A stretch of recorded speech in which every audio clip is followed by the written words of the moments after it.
I'd love to introduce Tess Moodie. They're going to pass. I'm going to pass them on for the acknowledgement of country. I'm joining you from Wajak Noongar Borja this morning, and I'm a proud Aussie bloke that resides in Boorloo or Perth. So wherever you're joining us from, I want to respect Elders past, present and emerging, and pass over to Tess. Thanks, Ben. Thank you. Good morning and welcome to the Finding North Network Perspectives 2024 E-Symposium, Day 1. As Ben said, my name is Tess Moodie. My pronouns are they, them, and I am really excited to be here with you today to deliver an acknowledgement of country and a bit of a truth-telling yarn. As someone with lived experience who's also worked for almost a decade fostering the embedding lived experience in policy, service delivery and legislative change, I'd like to thank the Finding North Network for the opportunity and honour of bringing you this acknowledgement today. As well as being a victim survivor with lived experience of family and sexual violence and mental illness, including PTSD, I'm a proud, queer, disabled, autistic, ADHD, non-binary, First Nations Palawa person residing on the lands of the Pirapa people in the northwest of Lutruwita, or so-called Tasmania. The photo that you see in my background, this is taken at a sacred place called Triwatia. Common name is the Trawata Arch, and it's 5 minutes from where I live with my family. It's where I go when I want to feel connected on country, but also listen to the voices of my ancestors and the old people. It's a really beautiful spot. If you ever come to Tasmania, come and visit. First of all, I would like to pay my respects to the traditional custodians of the land on which I am present today, and also wherever you are coming from today, whose ancestors remain within the lands or Mother Earth. I also pay my respects to my own ancestors and old people from the northeast of Lutruwita, and specifically my ancestor Manalagenna, who was a formidable warrior of my people. I would invite you to take a moment to acknowledge the traditional owners of the lands of wherever you're coming from today, for they hold the memories, traditions and hopes for First Nations people of Australia. Feel free to pop into the chat box the lands that you're on today. Our traditional owners are ancestors of the oldest living culture in the world for more than 70,000 years. We are the greatest survivors on this earth. This is the land that you live on, rely on for food and raise your families on. This land is sacred, and the continuing connection to land forms an important part of who we are. I'd like to pay my respects to the elders past, present and future, for without the knowledge that the elders pass on to their members, the country that we live on just wouldn't be the same. They've nurtured this land for so many generations, and we're privileged to be on it and are grateful for their custodianship and ongoing care of our lands. We pay our respects to the diverse cultures, laws, customs, languages, dreaming and songlines. We recognise the contribution and connection to the beautiful land, sea and waters. We have endured the Ice Age, invasion, colonisation, dispossession of land, stolen children, and other grievous and traumatic experiences. But throughout these, we have remained resilient. It's not like we've chose to be resilient, nor even wanted to be, but we have had to be to survive. I thank our ancestors for looking after the land that I have lived on, worked on and played on. This land was here in its silences and sounds of life long before history was written. I would like to also acknowledge other First Nations people who may be attending the conference today.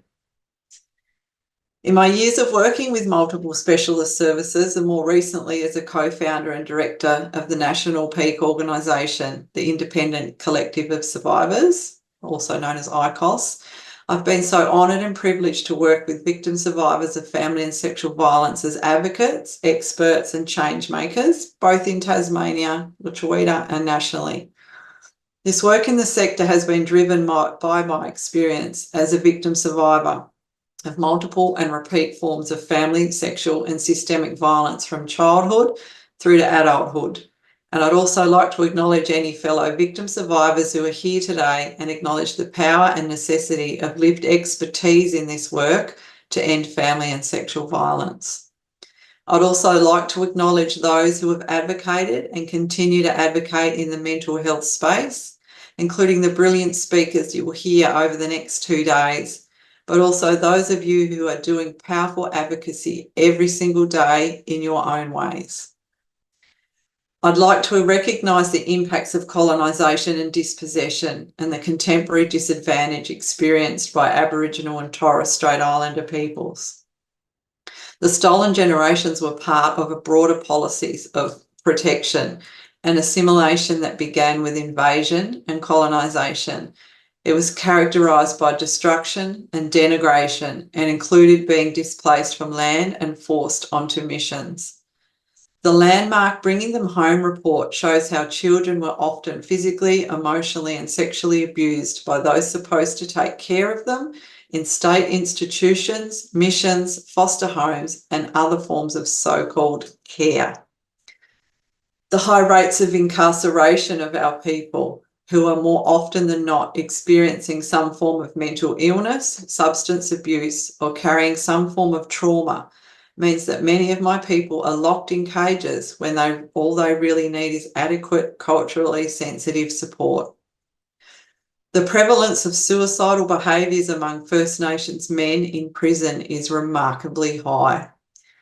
Over 63% of Indigenous men in prison have experienced lifetime suicidal ideation and over 1/2 have attempted suicide. The higher rate of suicide among First Nations people has been linked to socioeconomic disadvantage, racism, cultural disconnection, alienation, and exposure to a range of traumatic stresses and negative life events. For example, incarceration, frequent preventable deaths of their family, friends, and mob, child removal, family breakdown, and sexual and physical abuse. Approximately 38% of Aboriginal and Torres Strait Islander people experience disability, which is almost twice the rate of non-Aboriginal and Torres Strait Islander people.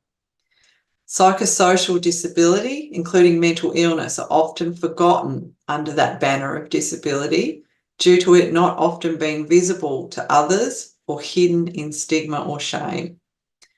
According to the Australian Institute of Health and Welfare, 8.5 million Australians, or 43% of the population, have experienced a mental health disorder at some time in their life, and over 4 million people receive mental health related prescriptions every year.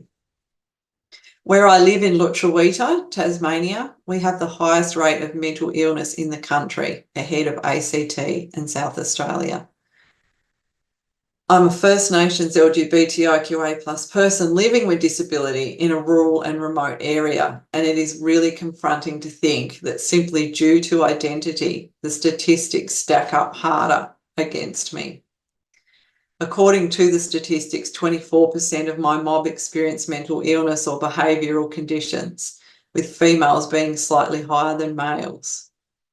And in 2020, 61% of LGBTQ+ people reported being diagnosed with depression and 47% with an anxiety disorder.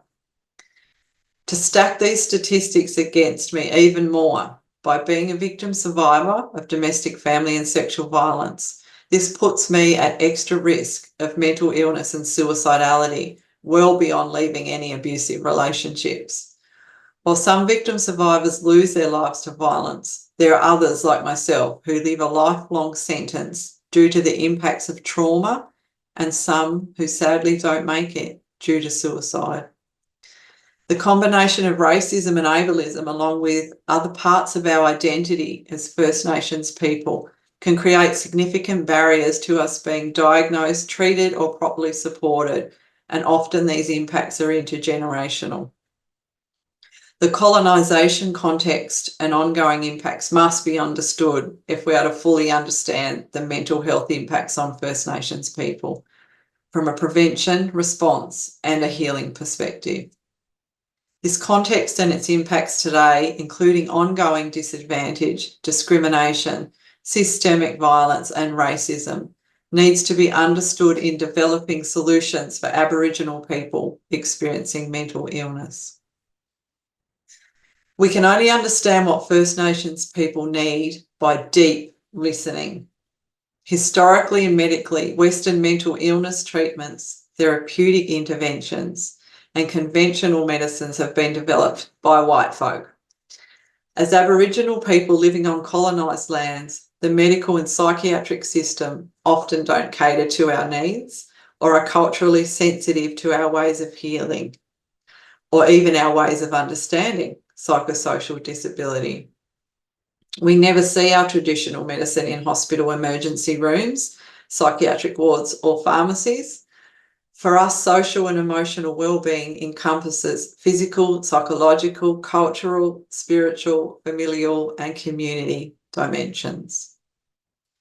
It is clear the way to ensure our psychiatric systems and treatment modalities are sensitive to our needs, are not traumatising us further, and give us agency to ensure the voices of lived experience are embedded in meaningful and authentic ways. The theme for day one of the conference will explore the power of sharing stories of lived experience and the potential to promote connection, awareness and positive change. In alignment with this theme, I would like to share some of my own stories as an Aboriginal person who has faced multiple forms of marginalisation in hope of bringing awareness, but also creating a sense of connection with others who may have been through similar. This is just one person's story, but from sharing one story, I know the power for others to connect through shared stories. And it is the strength of this connection that fuels our energy to keep advocating in the mental health space. I know this because I've spent the past 10 years sharing my lived experience of psychosocial disability and mental illness and other forms of disability, growing up in poverty and social housing, experiencing domestic and family and sexual violence, racism, classism, criminalisation and more. And I share with no shame or embarrassment. Silence takes away our power. Silence doesn't bring change. Silence doesn't fix the systems that harm us, and silence doesn't bring us healing. I'd like to just give a content warning for some of what I might share next. So feel free to turn off your audio or camera or step away if you need to. It mentions poverty, institutionalisation, domestic violence, child sexual abuse, self-harm and more, which sadly are the realities of living as a multiply marginalised First Nations person.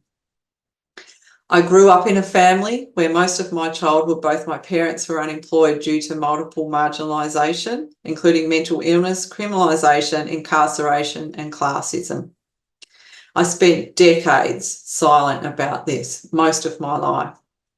Both of my parents were neurodivergent and had other forms of disability and chronic health issues, and my mother spent many times in a psychiatric ward when I was young. My father was only gainfully employed for the first few years of my life, and Mum never worked in paid employment in my whole life, and she still proudly lives in social housing to this day, where she's been for 46 years. My father had become criminalised as a young man and experienced extensive discrimination when trying to find work. And I remember he used to tell me, "Bub, everyone in this town knows I've been to prison and no one will give me a chance."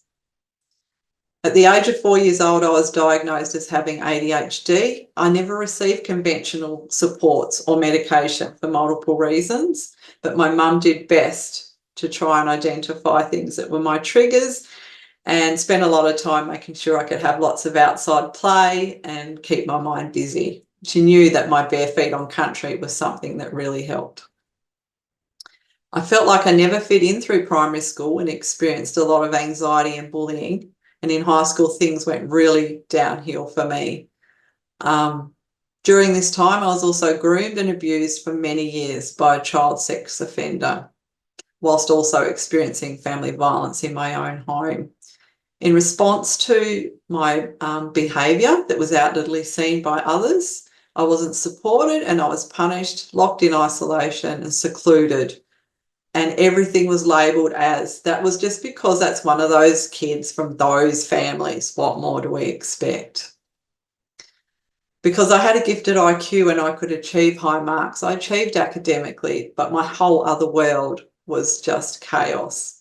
My medicine was drugs, alcohol, self-harm, risky behaviours, both to self-medicate but distract me from the pain that was going on in my head. I was in the juvenile justice system at the age of 13, and my friend was murdered by her partner when I was the same age. I remember when police arrested me for my own criminalisation, they said to me, "Oh, I guess we shouldn't at all be surprised because no doubt you're your father's daughter." At the age of 16, I moved out of home and worked as a legal secretary for a criminal defence lawyer. Somebody gave me a chance, and that was my sliding doors moment.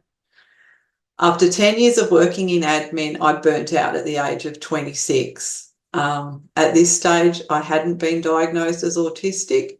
My PTSD from violence and trauma had not been diagnosed, and I was in a low place.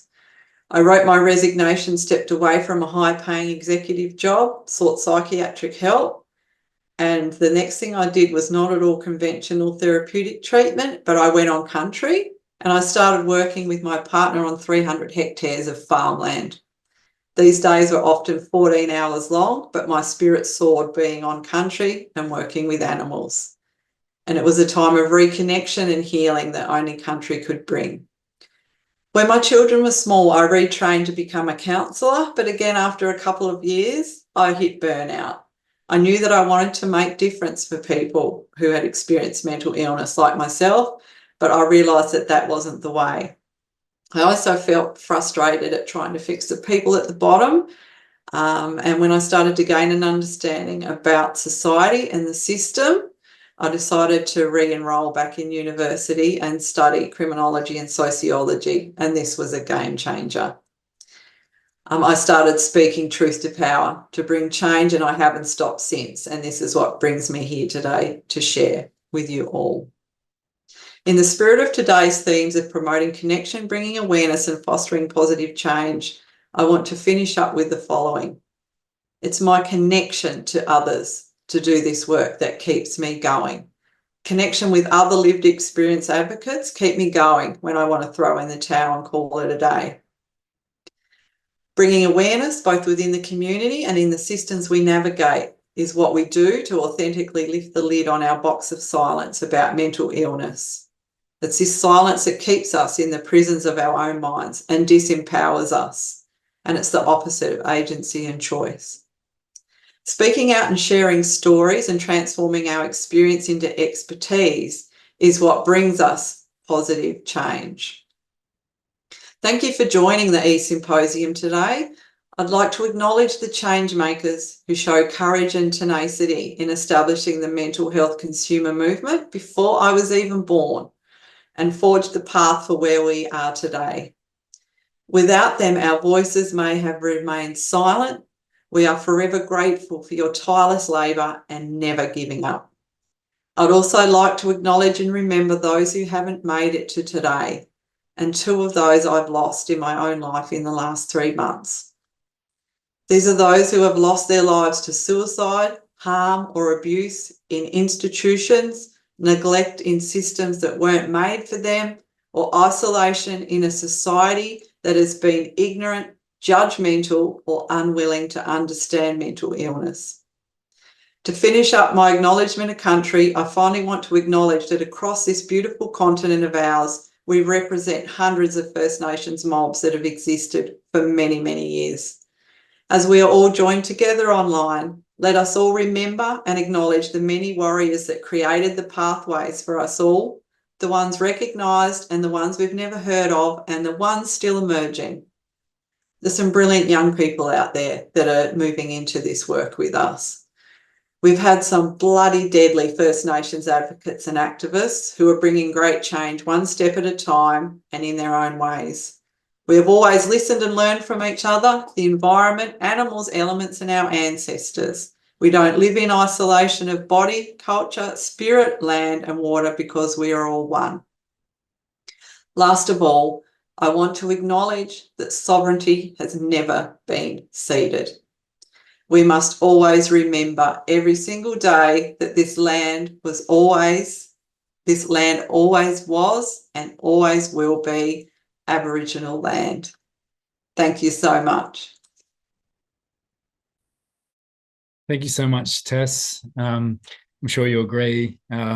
It's to start us off, a beautiful place to start, of course. And, like I said in my intro, I just wanted to mention, Tess, I'm a proud Aussie bloke, right? And what that means to me and others and how they might hear that will obviously be a matter of perspectives. But just on a very quick reflection, someone said to me something really powerful, and it was a non-Indigenous Australian person. They said, Ben, who goes out on country all the time and says, it's not your shame to hold in the past, but it is our responsibility as non-Indigenous Australians to hold that with respect and reverence and really consider where we've chosen to plant roots and get in touch with culture, because roads to reconciliation are far from not even complete, but like begun. And I thought that was really, really powerful. And I just wanted to just let you know my heart's way open. And thank you so much for that beautiful welcome to country. Thank you. Thank you. My pleasure. If you want to connect with Tess, their links will be available as well to connect on social platforms and other things. So highly recommend, if you resonate with any of the speakers over these 2 days, that you do follow them up, keep the conversation going, or like I said earlier, putting those questions and queries into the chat and Q&A. Thanks for watching Explore More Perspectives 2024 on Finding North Network's YouTube channel. Find out more by visiting findingnorthnetwork.com.au or email info@findingnorthnetwork.com.au.